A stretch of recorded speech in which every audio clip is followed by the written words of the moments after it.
Hello दोस्तों, आप कैसे हो सभी लोग। दोस्तों, जैसे कि सभी लोग पूछ रहे थे मैम प्रश्न किस टाइप का आता है या क्वेश्चन पेपर हमारा डीएड एग्जाम में किस प्रकार से बनेगा। दोस्तों, तो आज की वीडियो में हम यही बात करेंगे कि आपका क्वेश्चन पेपर कैसे आता है और उसको कैसे कैसे हमें डिफाइन करना होता है और समय को देखते हुए हमने किस प्रकार से पूरा प्रश्न हल करना है। ठीक है दोस्तों, तो जैसे कि दोस्तों ये आपका क्वेश्चन पेपर है। क्वेश्चन पेपर आपका इस तरीके से आएगा जिसमें क्या है, समय 3 घंटे का दिया होगा और आपके जो मार्क्स होंगे वो अधिकतम होंगे 45। ठीक है दोस्तों, तो 4 प्रकार के प्रश्न दिए होते हैं इस प्रश्न में। जैसे कि इस क्वेश्चन पेपर में कि प्रश्न पत्र में 4 प्रकार के प्रश्न हैं। सबसे पहले दे रखा है 1-1 नंबर के हैं, जो कि आपके 5 प्रश्न होंगे 5 नंबर के। दूसरा नंबर पे जो प्रश्न है वो होंगे आपके 1 या 2 शब्दों में। ठीक है दोस्तों, तो प्रत्येक प्रश्न 2 नंबर का होता है। ठीक, तीसरा जो प्रश्न है फिर है आपका किन्हीं 4 पर लघु उत्तर दीजिए, यानी कि इसमें आपको लघु उत्तर लिखना है। लघु उत्तरीय प्रश्न है जो क्या है, प्रत्येक प्रश्न 5 नंबर का होता है और ये 4 प्रश्न करने होते हैं और दिए हमारे पास 5 दिए होते हैं। फिर चौथा है दोस्तों, निम्नलिखित में से किसी पर विस्तार पूर्वक उत्तर दीजिए, यानी कि ये क्वेश्चन जो है 3 क्वेश्चन दिए होते हैं और किसी एक पर करना होता है, यानी कि कोई एक प्रश्न हल करना है आपको। और जो प्रत्येक प्रश्न इसमें क्या है, एक जो है 10 नंबर का है, तो ये 3 में से एक प्रश्न हल करने के 10 नंबर आपको मिलते हैं। तो दोस्तों ये 4 प्रकार के आपके प्रश्न पत्र में प्रश्न दिए हुए हैं। चारों को आपको किस प्रकार से हल करना है, जबकि आपके पास समय कितना है, 3 घंटे का टाइम है। 3 घंटे के टाइम को आपको मैनेज करके चलना है और सभी को हल करना है। ठीक है दोस्तों, तो क्या है, इसमें हमारे पास कुछ प्रश्नों में तो ऑप्शन दे रखे हैं कि 3 में से 1 करना है या 5 में से 4 करने हैं। और 2 प्रश्न ऐसे होते हैं जिसमें क्या है, 1-1 नंबर वाले और 2-2 नंबर वाले, जो हमें एज इट इज करने होते हैं और सभी करने होते हैं। तो हमने सबसे पहले पेपर को हल किस प्रकार से करना है। दोस्तों देखिए, चाहे किसी भी कोई भी डीएड से, आप किसी भी ट्रेड से अगर आप डीएड कर रहे हैं, डीएड एससी आईडी कर रहे हैं, या फिर आप एचआई से कर रहे हैं डीएड, या फिर आप बीआई से कर रहे हैं, लेकिन जो प्रश्न पत्र बनता है आपका वो इसी प्रकार से बनता है। ठीक है, सबसे पहले दे रखा है निम्नलिखित का विस्तार करें। सबसे पहला आपका प्रश्न आएगा निम्नलिखित का विस्तार करें, यानी कि एक्सप्लेन फॉलोइंग आपको इंग्लिश में लिखा हुआ मिलेगा, जिसमें 5 फुल फॉर्म्स दी हुई हैं 5 नंबर की, यानी कि एक फुल फॉर्म आपकी 1 नंबर की है, जो कि आपको बहुत ज़्यादा ये है कि ये आपके ऐसे क्वेश्चन होते हैं जिसमें आप 1-1 नंबर करके पूरे नंबर ला सकते हैं। तो ये 5 हैं आपके। WHO world health organisation, ASD दे रखा है, NIVS दे रखा है, PSC दे रखा है, यानी कि बहुत ही ज़्यादा इजी फुल फॉर्म से आप इसको देख सकते हैं। यूट्यूब में जाकर मेरे चैनल पर प्लेलिस्ट मैंने आपको बना रखी है, उसमें लिखा होगा आपका most important full form for DEd exam. आप उसमें देखिए जाके, आप इसको 5 नंबर आपको मिल सकते हैं। ठीक है दोस्तों, अगर आप उसमें से देख लेंगे तो कहीं ना कहीं आपको फुल फॉर्म मिल जाएंगी। ठीक है, दूसरे नंबर पर जो क्वेश्चन निम्नलिखित में से दे रखा है दोस्तों, निम्नलिखित का 1 या 2 वाक्यों में उत्तर दीजिए, यानी कि इसे अति लघु प्रश्न बोलते हैं, जिसमें हमें क्या करना होता है, इसमें उत्तर 1 या 2 शब्दों में देना होता है। जैसे लोकोमोटर अक्षमता की परिभाषा उदाहरण सहित लिखिए, तो आपको इसमें क्या है, एक परिभाषा देनी है 2 लाइनों में। ठीक है, मानसिक मंदता के 2 प्रकार, प्रसव उत्तर के कारण। दोस्तों ये मैंने अभी हाल ही में कुछ 2-3 दिन पहले वीडियो अपलोड की है। ठीक है, इस प्रकार से आपको क्या है, क्वेश्चन मिलेंगे जिसके आपने 2 शब्दों या 3 लाइनों में, शब्दों का मतलब ऐसे नहीं है आपने 1 शब्द और 2 शब्द लिख दिया, 2 या 3, 2 लाइनों में आप दे सकते हैं इसका उत्तर। ठीक है, सुखड़ी या रिकेटस बोल रहे हैं। ठीक है, ये सारे मैंने आपको करा दिए हैं। राष्ट्रीय न्याय अधिनियम 1999 में शामिल किए गए अक्षमताओं का पूरा नाम लिखिए। दोस्तों देखिए, ये कितना इंपॉर्टेंट टॉपिक था, मैंने अभी अभी आपको कराया। हो सकता है ये मोस्ट इंपॉर्टेंट टॉपिक है जो हर बारी देखने को मिलता है डीएड एग्जाम में। ठीक है दोस्तों, तो इसको आप ध्यान में रखेंगे। तो आपको ये 5 जो जितने भी अति लघु प्रश्न 5 दे रखे हैं, तो आपको ये 5 करने हैं 1-2 शब्द और 1-2 लाइन में आप इनको डिफाइन कर सकते हैं।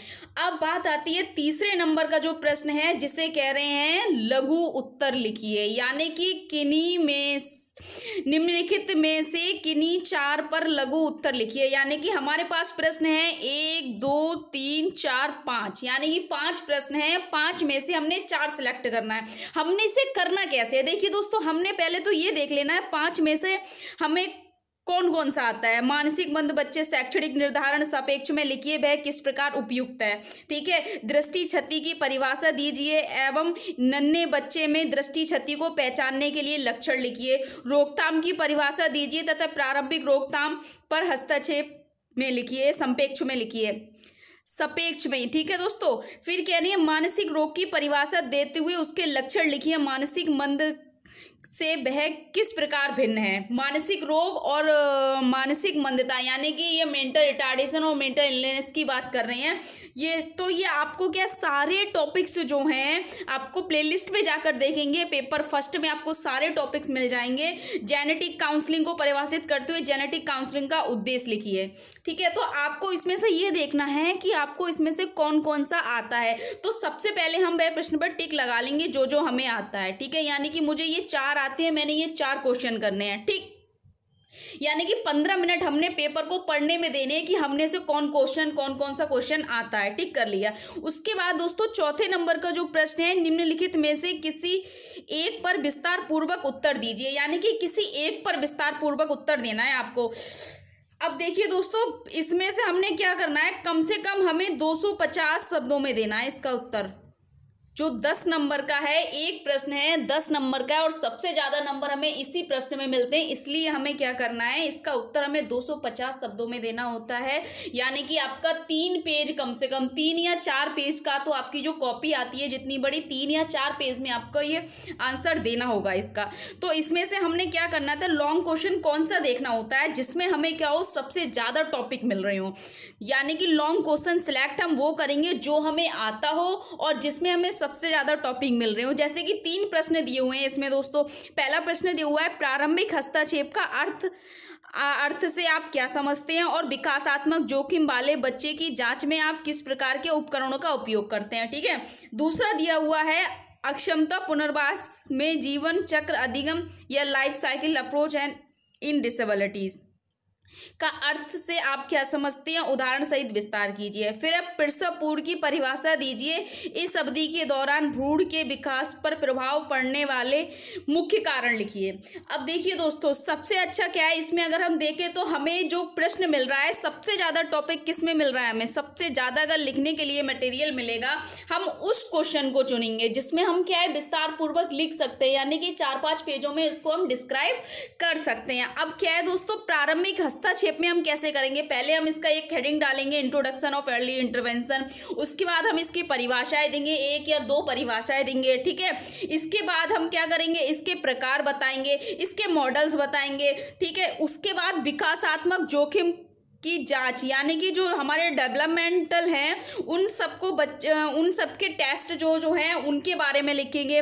उनके उपकरण, यानी कि अब आप उपकरणों की बात करोगे, यहाँ पर हमारे टूल आ जाएंगे, तो टूल्स के बारे में हम लिखेंगे, यानी कि हमारा 5-6 पेज में अच्छे से डिस्क्राइब ये क्वेश्चन हो जाएगा। इस प्रकार से क्वेश्चन आते हैं और हमें क्या है, उनको देखना होता है कि किस प्रकार से। अब अगर हम बात करें जो तीसरे नंबर का प्रश्न है, निम्नलिखित में से किन्हीं 4 पर लघु उत्तर लिखिए। इसका कम से कम हमें क्या है, 150 शब्दों में इसका देना होता है हमें, यानी कि कम से कम 2-2.5 पेज का इसका आंसर देना होता है हमको। तो इसमें से हमें कैसे करना है दोस्तों, इसमें से हमें देखना है कि किस प्रकार से ऐसा कौन सा क्वेश्चन है, कौन कौन से ऐसे प्रश्न हैं जिसमें हम क्या है अच्छे से लिख सकते हैं। अब जैसे ये आ गया, सबसे पहला ये है, मानसिक रोग की परिभाषा देते हुए उसके अक्षर लिखिए, मानसिक मंदन से वह किस प्रकार भिन्न है। तो ये बहुत अच्छा क्वेश्चन है और ये क्वेश्चन हर बार आता है दोस्तों, जहाँ तक है अब तक का जितने भी DSC DED वालों का हुआ है, तो ये क्वेश्चन हमेशा आता है। ठीक है, जो आपसे ट्रेड से रिलेटेड होता है। ठीक है, अगर HI वालों का होगा तो वो HI से रिलेटेड होगा, BI का होगा तो BI से रिलेटेड होगा। तो ये क्वेश्चन बहुत ज़्यादा आपका मोस्ट इंपोर्टेंट भी है इस बार के लिए। तो इस तरीके से क्या है, इसमें हम बहुत अच्छे से लिख सकते हैं। जो दूसरे नंबर का है, दृष्टि क्षति की परिभाषा, बहुत अच्छे से इसको हम डिस्क्राइब कर सकते हैं। काफ़ी सारा लक्षण भी लिखना है, पहचानने की प्रक्रिया भी लिखनी है, परिभाषा और परिचय भी लिखना है, बहुत अच्छे से हो सकता है। ठीक है, मानसिक रोग को भी हम बहुत अच्छे से डिस्क्राइब कर सकते हैं। रोकथाम की परिभाषा दीजिए, अभी मैंने आपको बताया ये प्रिवेंशन जो कराया था दोस्तों अभी कुछ टाइम पहले, तो उसमें से देखिए आप कितना कुछ सीख सकते हो। रोकथाम की परिभाषा तथा प्राथमिक रोकथाम पर संपेक्ष में लिखिए, यानी कि प्राथमिक रोकथाम के जो मैंने आपको 5 प्रकार है प्राथमिक रोकथाम के, उनको आप डिटेल में डिस्क्राइब करके लिख सकते हैं। तो इस प्रकार से हमें अपने क्वेश्चन हल करने होते हैं। ध्यान रखना है, हमने शब्दों को भी ध्यान रखना है और समय को देखते हुए। देखिए दोस्तों, अगर आपको 3 घंटे का समय है और 3 घंटे के अंदर अंदर आपको एक अच्छे समय में 3 घंटे यानी कि आपको कम से कम 2 घंटे और 40 मिनट में आपका पेपर हो जाना चाहिए। 15-20 मिनट आपके बचें ताकि आप देख सके आपने सही किया है, कौन सा क्वेश्चन बचा है, अगर नहीं हुआ है, छूट गया है, तो 20 मिनट में आप अपना क्वेश्चन पूरा कर सकते हैं। तो कैसे करेंगे? सबसे पहले आपके हाथ में पेपर आएगा। पेपर आते ही आप पहले ये देखेंगे आपको क्या क्या आता है। ऐसा नहीं डट गए आप करने, आपने सबसे पहले देखा क्या क्या आता है, आपने उस क्वेश्चन पर टिक कर लिया। उसके बाद हमने क्या करना है, लॉन्ग क्वेश्चन अटेम्प्ट करना है, क्योंकि हमने इसको 250 शब्दों में लिखना है। ठीक है दोस्तों, 250 वर्ड्स में लिखना है। तो हमने सबसे पहले क्या करेंगे, लॉन्ग क्वेश्चन अटेम्प्ट करेंगे। फिर उसके बाद हम करेंगे लघु उत्तरीय प्रश्न, जिसको हमने 150 शब्दों में लिखना है। ठीक है, 150 वर्ड्स में हमने इसको डिस्क्राइब करना है। उसके बाद हम ये क्वेश्चन करेंगे। उसके बाद और कम से कम आपका जो लॉन्ग क्वेश्चन है, मेरे हिसाब से तो आपका आधे घंटे में हो जाना चाहिए लॉन्ग क्वेश्चन। ठीक है, क्योंकि इतना कुछ नहीं होता है, अगर आपको आ रहा है तो आप उसको अच्छे से आधे घंटे के अंदर 5-6 पेज कर सकते हैं, कोई इतनी बड़ी बात नहीं है। ठीक है दोस्तों, तो आपके 30 मिनट्स के अंदर अंदर आपका लॉन्ग क्वेश्चन हो जाएगा। ठीक है, 30 मिनट्स के अंदर हो गया। उसके बाद आप कम से कम इसके लिए देंगे, किसके लिए, आपका पूरा जो 1 घंटा बचा है, आप 1 घंटे में लघु उत्तरीय प्रश्न करेंगे सारे। ठीक, अब कितना हो गया आपका, 1.5 घंटा हो गया। उसके अंदर हो सकता है आपका 1-2 लघु बचे तो उसको भी आप कंप्लीट कर देंगे। और आधा घंटा आप किसके लिए देंगे, जो 5 नंबर में या 2-2 नंबर के आप क्वेश्चन दे रखे हैं और 1-1 नंबर की जो आपकी फुल फॉर्म्स आ रखी हैं, आप उनके लिए देंगे। यानी कि 2.5 घंटे के अंदर आपका पूरा पेपर क्या है, प्रश्न पत्र हल हो जाएगा। और अच्छे से और ध्यान से करना है, अच्छे से करना है दोस्तों। ठीक है, अगर आपको और भी कुछ अभी भी डाउट लग रहा है इसमें, या कुछ पूछना है, या कुछ टफ लग रहा है, दोस्तों डरने की ज़रूरत नहीं है। पेपर आपका हमेशा ऐसे ही आता है। बल्कि ये मेरे पास पेपर जो था इसमें इंग्लिश में नहीं दे रखा है, वरना अब जो पेपर आ रहे हैं दोस्तों, उसमें क्या आ रहा है, कभी कभी हमें जैसे हिंदी के शब्द आ जाते हैं, हमें समझ नहीं आता। जैसे ये सुखड़ी आ गया, रिकेटस अगर नहीं लिखा होता तो शायद मुझे भी समझ नहीं आता। तो क्या है दोस्तों, उसमें इंग्लिश में भी डिस्क्राइब दिया होता है। एक तरफ इंग्लिश दी होती है, एक तरफ हिंदी दी होती है, या फिर क्या होता है, पहले हिंदी दिया होगा, उसके बाद नीचे इंग्लिश भी लिखा होगा उसका। ठीक है, तो ज़्यादा परेशान होने की ज़रूरत नहीं है। अगर इसमें इसके अलावा जैसे यहाँ पर आपको दे रखे हैं ये 5 फुल फॉर्म, इसके अलावा 2 नंबर हैं आपके, कभी कभी रिक्त स्थान भी आ जाते हैं। ठीक है, जो आपको करने होते हैं। तो दोस्तों ज़्यादा परेशान होने की ज़रूरत नहीं है।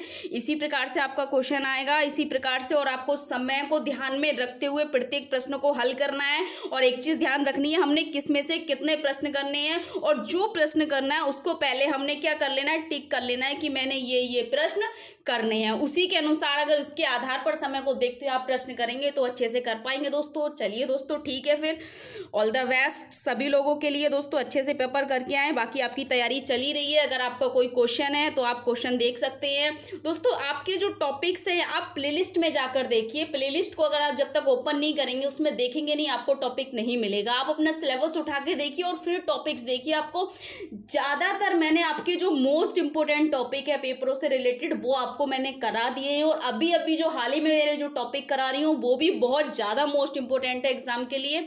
तो दोस्तों ज़्यादा से ज़्यादा चैनल को लाइक करो, सब्सक्राइब करो, बेल आइकन को प्रेस करो। Thank you so much.